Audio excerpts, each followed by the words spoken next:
नारायणं नमस्कृत्य नरं चैव नरोत्तमं देवीं सरस्वतीं व्यासं ततो जयमुदीरयेत्। यस्वानुभावम् अखिलश्रुतिसारमेकम् अध्यात्मदीपम् अतितितीर्ष्यतां तमोऽन्तम् संसारिणां करुणयाः पुराणगुह्यं तं व्याससूनुम् उपयामि गुरुं मुनीनाम्। जन्माद्यस्य यतः यतोऽन्वयाद् इतरतश्च अर्थेषु अभिज्ञस्वराट् तेन ब्रह्म हृदाय आदिकवये मुह्यन्ति यत्सूरयः तेजोवारि मृडाम्यता विनिमयः यत्र त्रिसर्गामृषा धाम्ना स्वेन सदा निरस्तकुहकं सत्यं परं धीमहि।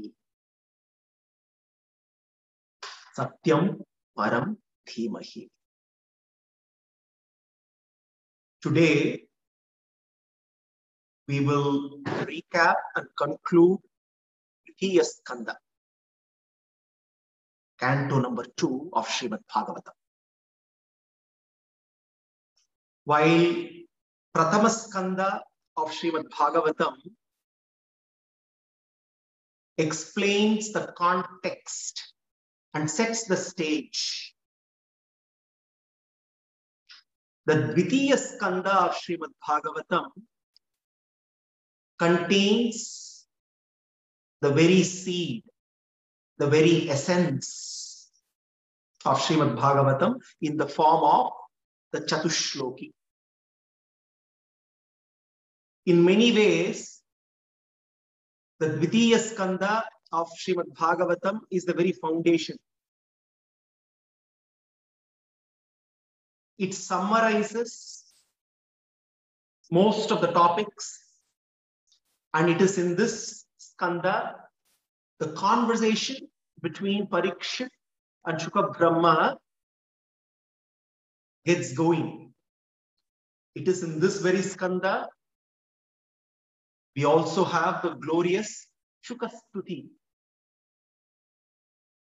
So like in every skanda of Srimad Bhagavatam, there are some very important segments, some glorious gems like the Shuka Stuti, Narada Brahma Samvada, Brahma Narayana Samvada, Chatushloki Bhagavatam, and the Dasha Lakshanas of Srimad Bhagavatam are all contained within the Dvitiya Skanda. The second canto of Srimad Bhagavatam begins with a very profound question. What is the ultimate duty of every person, especially one who is about to die? What must one listen to all the time? What must one chant? What must one remember? And also, more importantly, what must one not do? And in response to this question, we get a beautiful exposition on the Grihamedis, contrasting them with the Grihastas. While the Grihastas listen to their deepest desires, the Grihamedis are driven by the loudest desires in the mind. We need to understand that our loudest desires, just because they are loud, do not lead us to happiness. It is the deepest desires. Our deepest desires are our longing for the world maker, Krishna, while the loudest desires are our longing for the world. The more we live for the world, the more we get away from the world maker. A contrast between the Grihamedis, those who are selfish, focused on the world and soaked in worldliness, is presented in order for us to realize what one must not do and start the practice of what one must do. The first 3 sargas of the Dvitiya Skanda are special because they set the stage for the central theme of the entire Bhagavatam. which happens to be Bhakti Yoga. The three sargas, the first three sargas of the Dvitiya Skandha deal with establishing the Bhakti as the ultimate duty. Bhakti, which is our natural state, is also our dharma, our true nature. And in that context, we also get a very detailed exposition on Ashtanga Yoga. Ashtanga Yoga is presented in order to also show the other paths to the goal. And Bhakti Yoga is presented as a superior option compared to Ashtanga Yoga. Only very few are qualified to practice Ashtanga Yoga, while the majority can practice Bhakti. In the first three sargas, we also see the glorious description of the Virata Purusha. We get to visualize the Sharira of Bhagavan, the universe, and the Shariri, Bhagavan himself. And Dhyana is taught to us. The process of meditation, contemplation of Bhagavan, staying connected with him, and how the Virata Purusha can be an ashraya for our dhyana. How he can be the object of our meditation.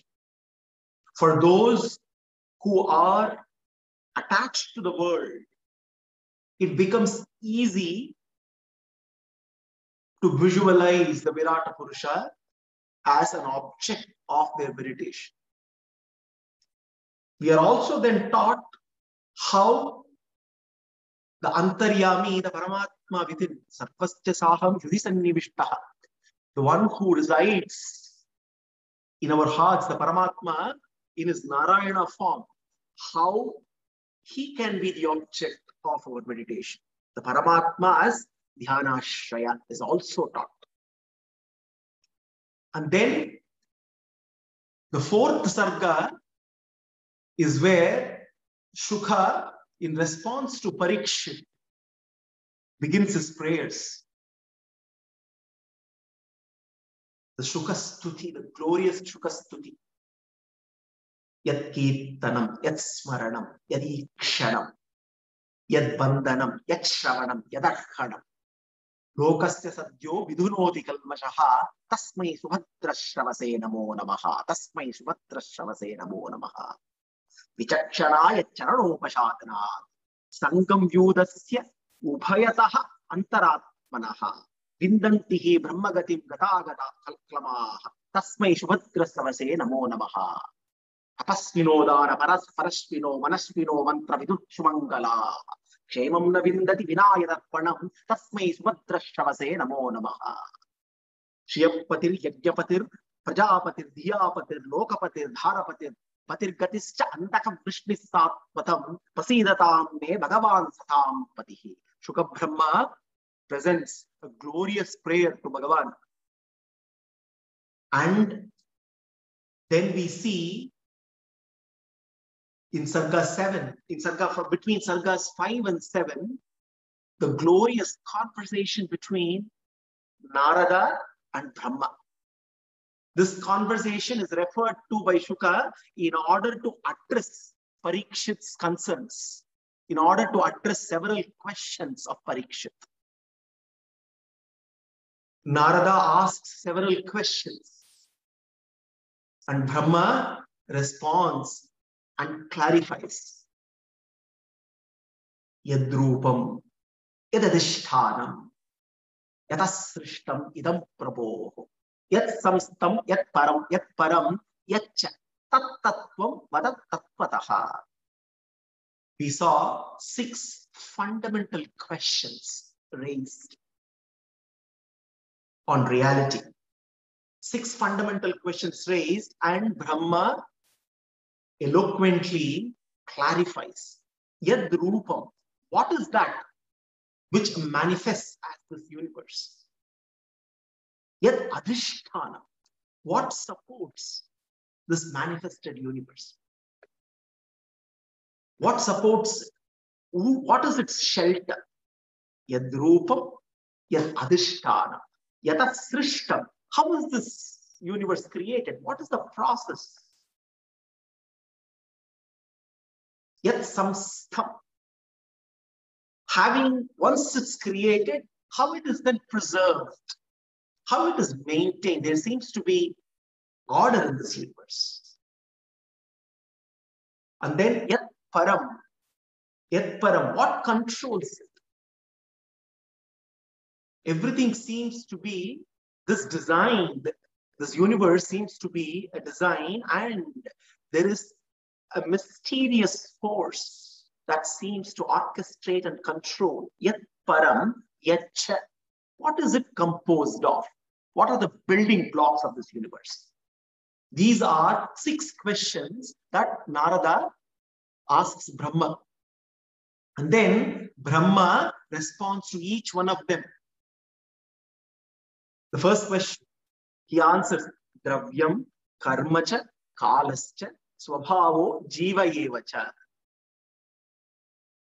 Yet, how does this universe manifest? What composes 5 ingredients he lists out? He puts it in a very, very simple fashion for us to understand the 5 vital ingredients that manifest for this manifestation of the universe. Dravyam, Karma, Kala, Swabhava, Jiva. Dravyam stands for the physical elements, the building blocks, the physical, the material building blocks of this universe.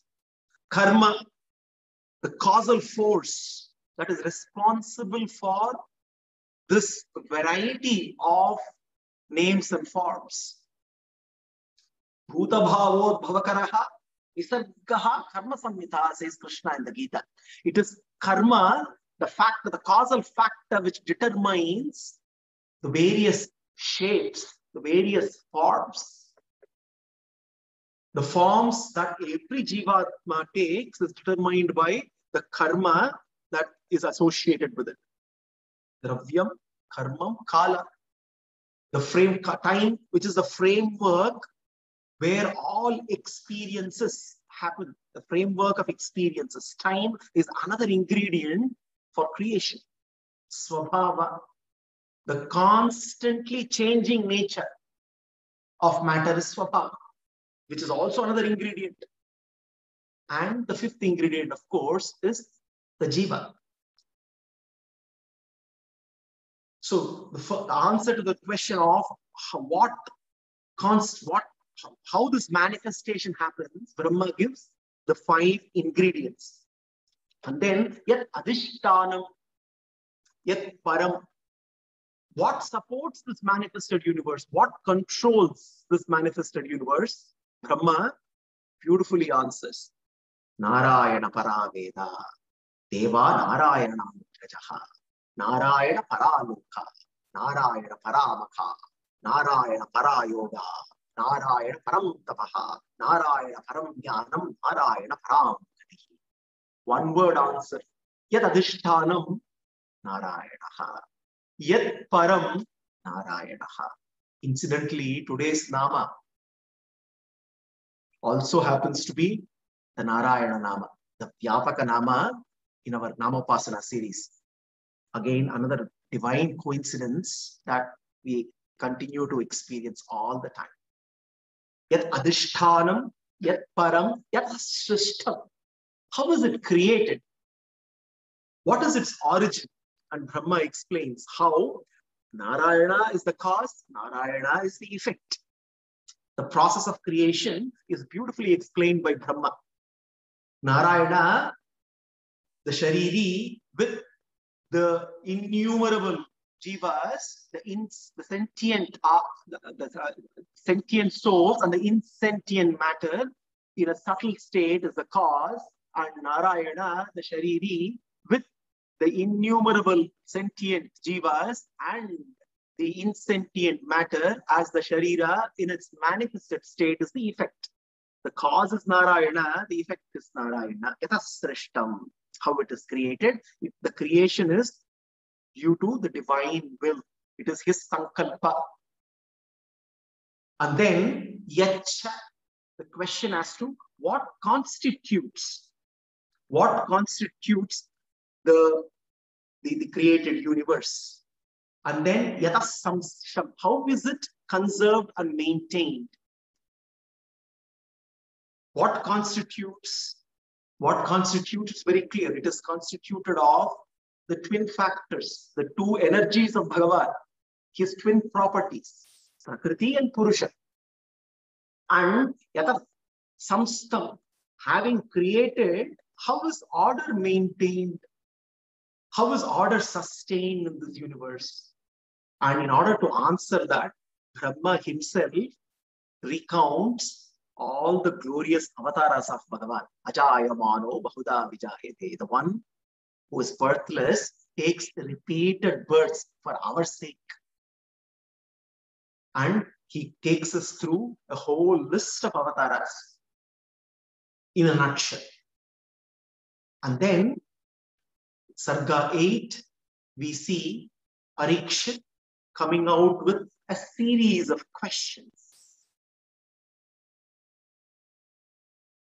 We see how Parikshit, on our behalf, covers every possible question any seeker would have. He lists out all kinds of questions. And Shukha begins to address each of the questions. That is the reason why Dvitiya Skanda is foundational, because it is based on these questions, all the further topics evolve throughout the Srimad Bhagavatam. It is this conversation between Shukha and Parikshit, which then goes on, which results in all the other skandhas. We also see how, in order to explain the concept of moksha, Brahma himself shares how he could visualize the experience of Vaikuntha. And then we move on to the most important sarga of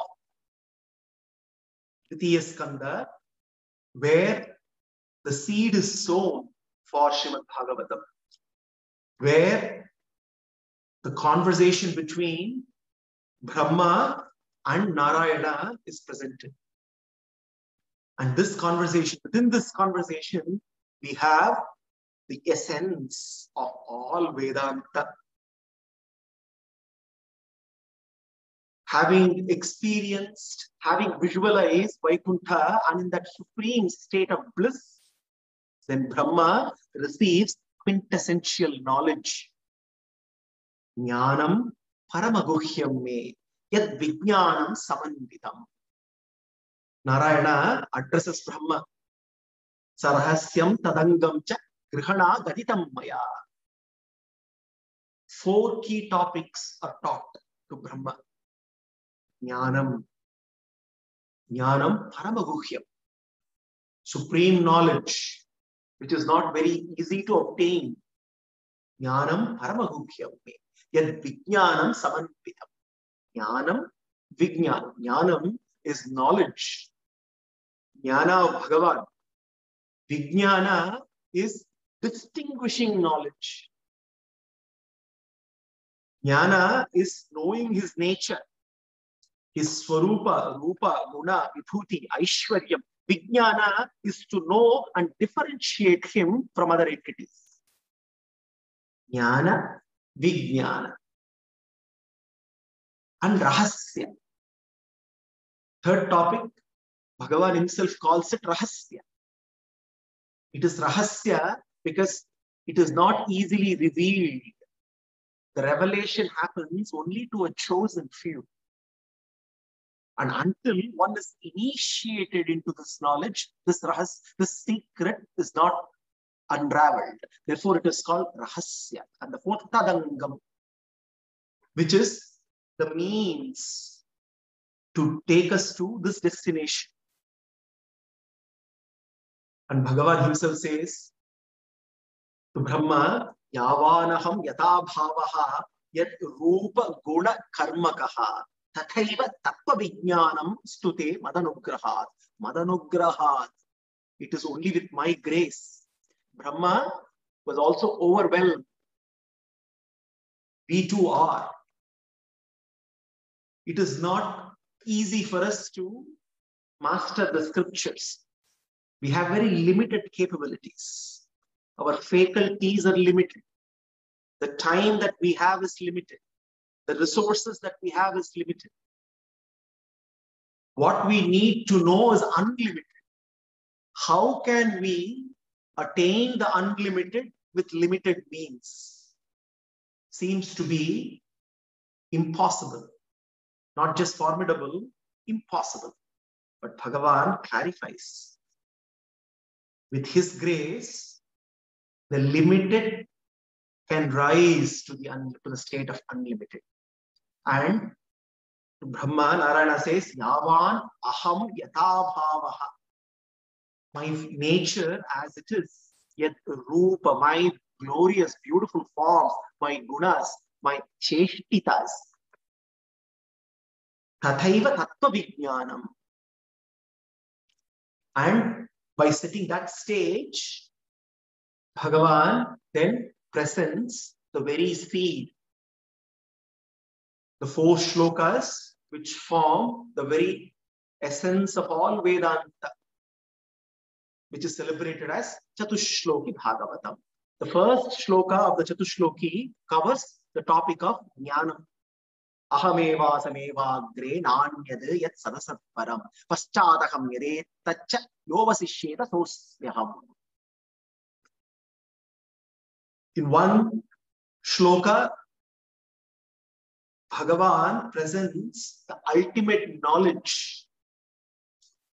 He is the Karana. This universe is the Karya. So therefore, this relationship between Bhagavan and this universe needs to be very clearly understood. The cause and the effect. And the beauty is, the cause is embedded in the effect. And therefore, he is also the Shariri and this universe is a Sharira. So 2 important relationships are captured in this one shloka, which gives the ultimate essence of all Jnana. Bhagavan is the Karana, this Jagat is the Karya, and Bhagavan is the Shariri, and this Jagat is the Sharira. Everything existed before. When we say everything, all the 3 tattvas, Chit, Achit, Ishvara. The Chit Tattva standing for all the Jivatma Samuha. The Achit Tattva, which is all the material tattvas, the physical elements, which are the building blocks of this material world. And Narayana, Bhagavan, all the 3 tattvas always exist. They existed in the past, they exist, and they will exist in the future. But the state of existence changes. In the state of Pralaya, it's all Chit Tattva and Achitva are in subtle state without names and forms. And in the state of Srishti, this universe manifests with various names and forms. And Bhagavan wills and this manifestation happens. He wills and the Pralaya happens when everything again goes back to a subtle state. And then in the second shloka of Chatushloki, Bhagavan presents Vijnana. Ritertam yat pratiyeta na pratiyeta cha atmani. So each shloka of Chatushloki is like a riddle. Tat vidyad atmano mayam yatha bhaso yatha tamaha. Yatha bhasaha yatha tamaha. The 2 other tattvas, the Chit Tattva and Achit Tattva, Purusha and Prakriti, are like light and darkness. Totally distinct. They are 180 degrees apart, 2 poles apart, have nothing in common whatsoever. It is Bhagavan's Maya that brings them together and they are bonded forever. Tada Tadvidyad Atmano Mayam, Bhagavan says. Yatha Bhasaha Yatha. And by knowing these two, we know what Bhagavan is not. He is distinct and different from both the Achittatva, or the world of matter, and the Chittatva, the Jivatma Samoha. And then the third shloka of Chatushloki, Bhagavan presents the Rahasya. Yata Mahanti Bhutani Bhuteshu Cha Avacheshvano Pravishtani Apravishtani Tatateshu Natveshvaham. Tatateshu Natveshvaham. I am in there, but I am also not in there. Again, here Bhagavan talks about how he alone and he only can be both immanent and transcendent at the same time.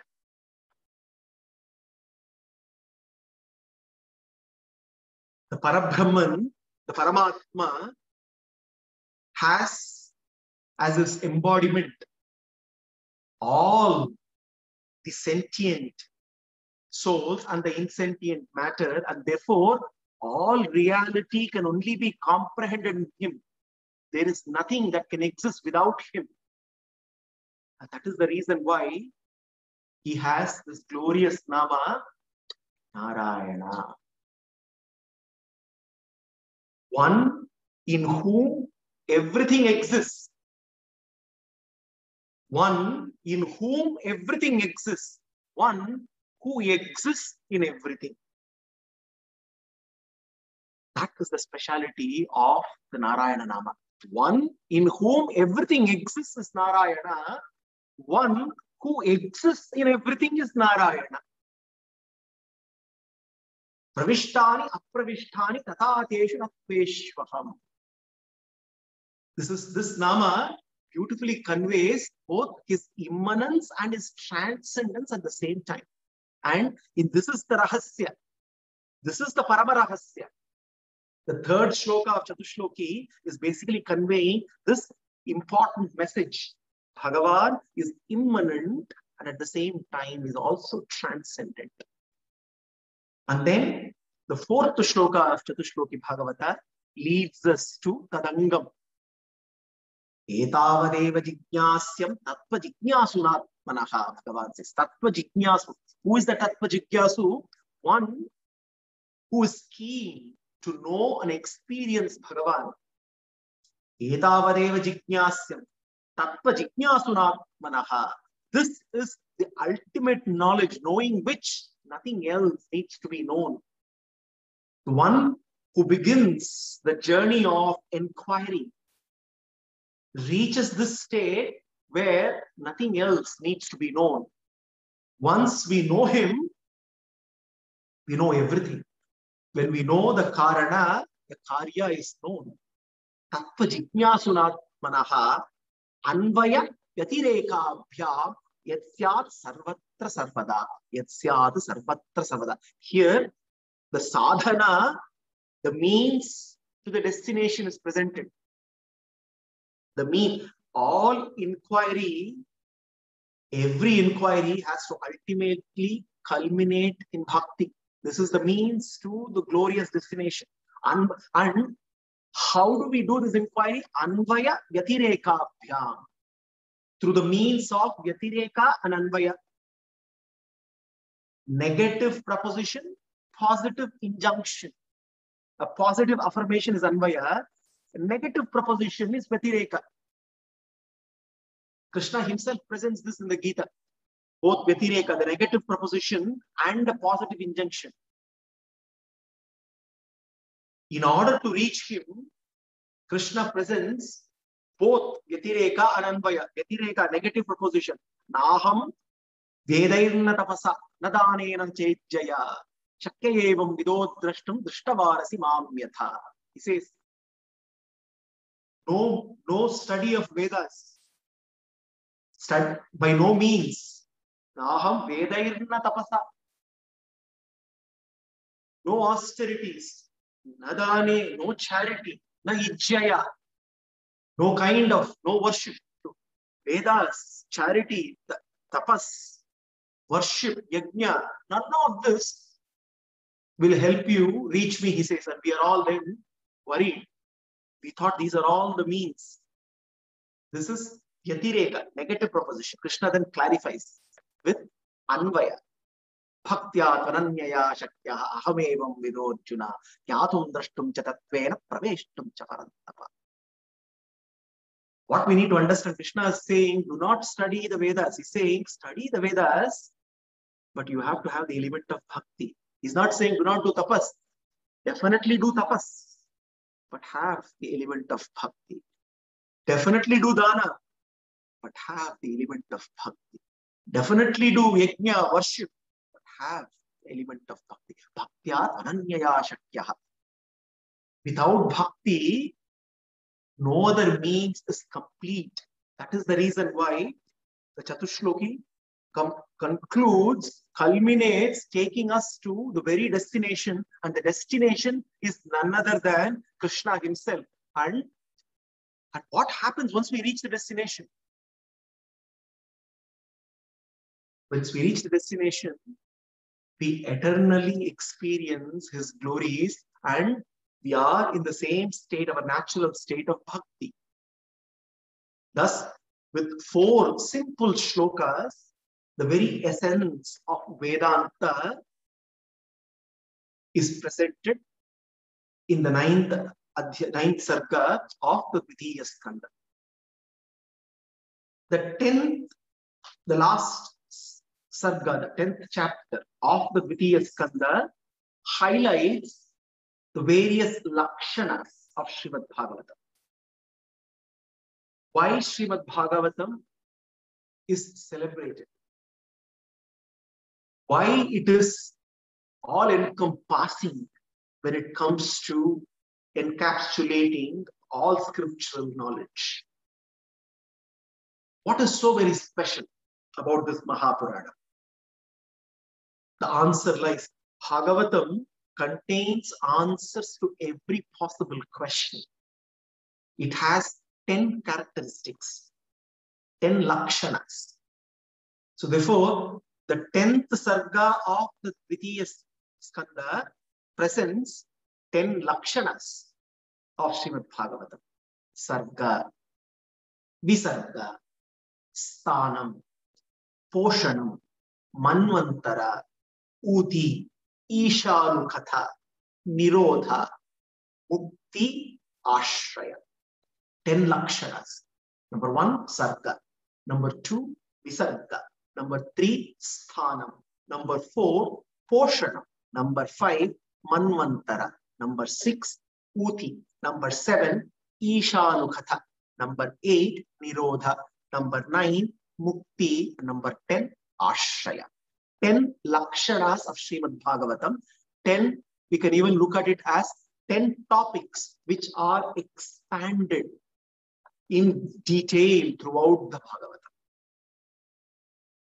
The first lakshana, the first topic which gets covered extensively throughout the Bhagavatam, Sargaha, which is primary creation, which also can be called as Samashti Srishti.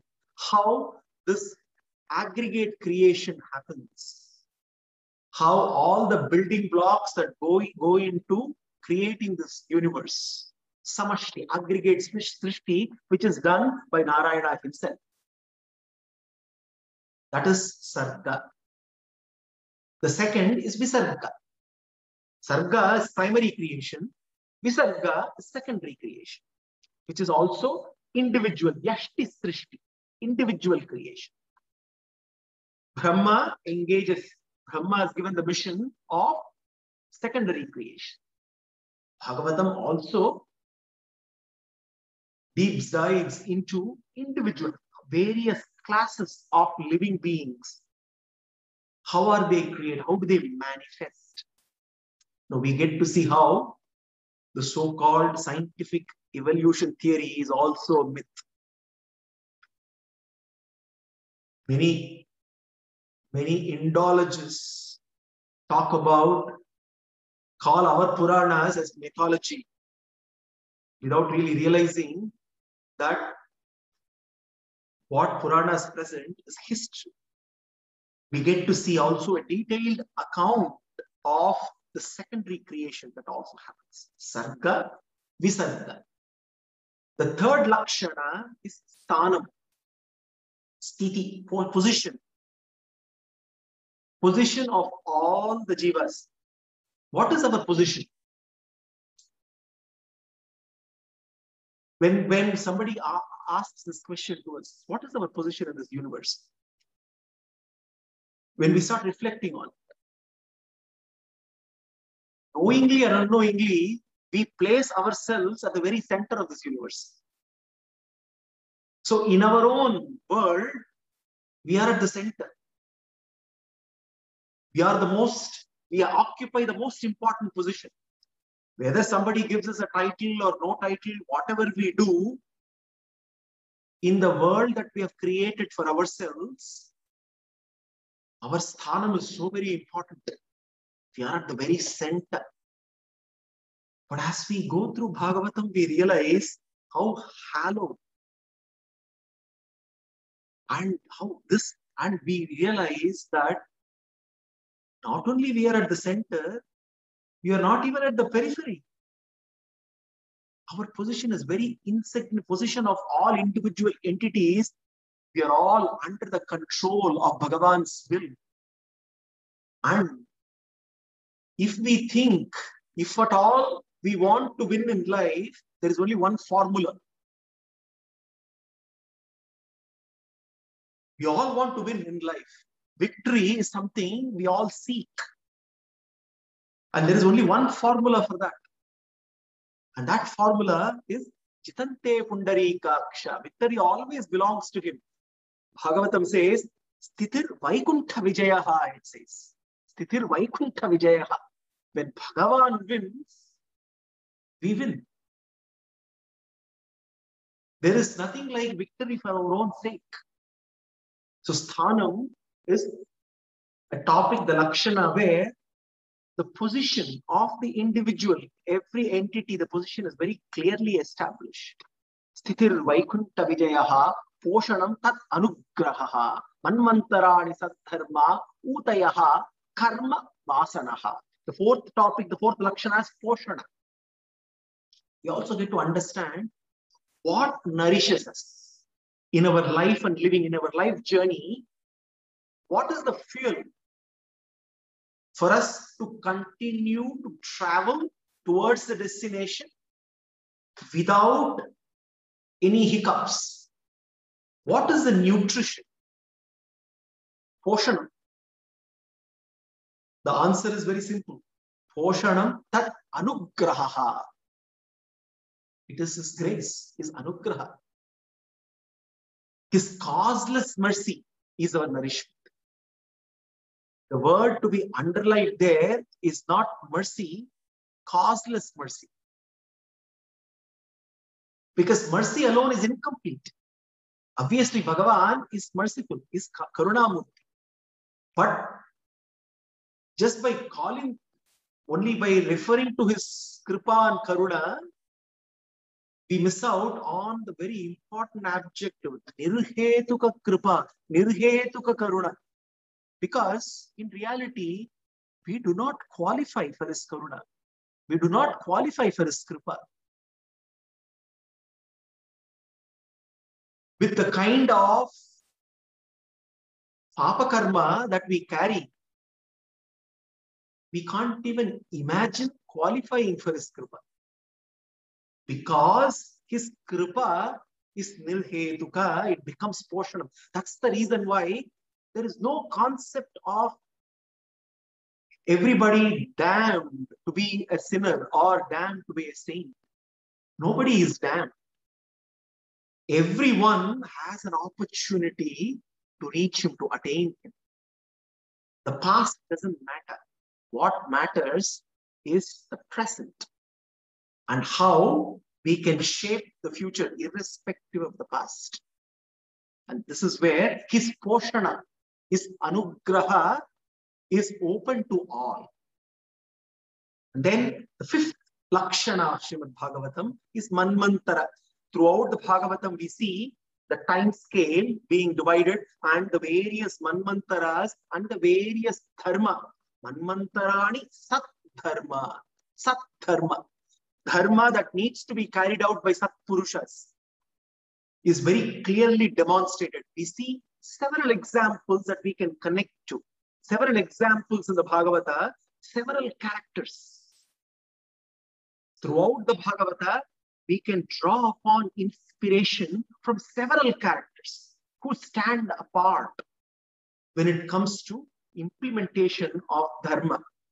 Manmantarani sat dharma. This is the fifth lakshana, manmantara. Sixth lakshana is uti, utayaha karma vasanaha. We also get to understand how the karma vasanas are the driving force, the impetus for all activity. Throughout the Bhagavatam, we again see several examples through various characters. Many times, we keep doing, we continue to keep engaged in activity without really understanding the dynamics, the driving force of all the actions that we perform.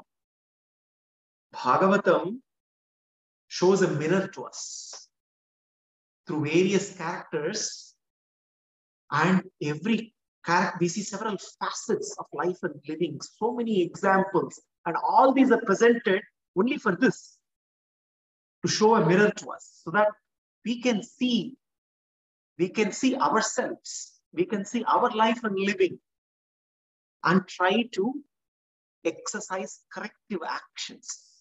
So therefore, the sixth lakshana of Srimad Bhagavatam is uti, utayaha karma vasana. And of course, what Bhagavatam is known for is the seventh lakshana, Ishalu Katha, Sri Krishna Katha. Bhagavatam is Krishna Katha. So throughout the Bhagavatam, we come across all the cheshtitas of Bhagavan, all his avatars and his glorious deeds, and we get to experience him throughout the Bhagavata. He manifests himself as Bhagavata. So therefore, Ishanu Katha happens to be the primary lakshana of Srimad Bhagavatam. The eighth lakshana, Nirodha. Nirodha is just like Srishti, just like Sarga and Visarga, Nirodha also is covered, which is state of Pralaya.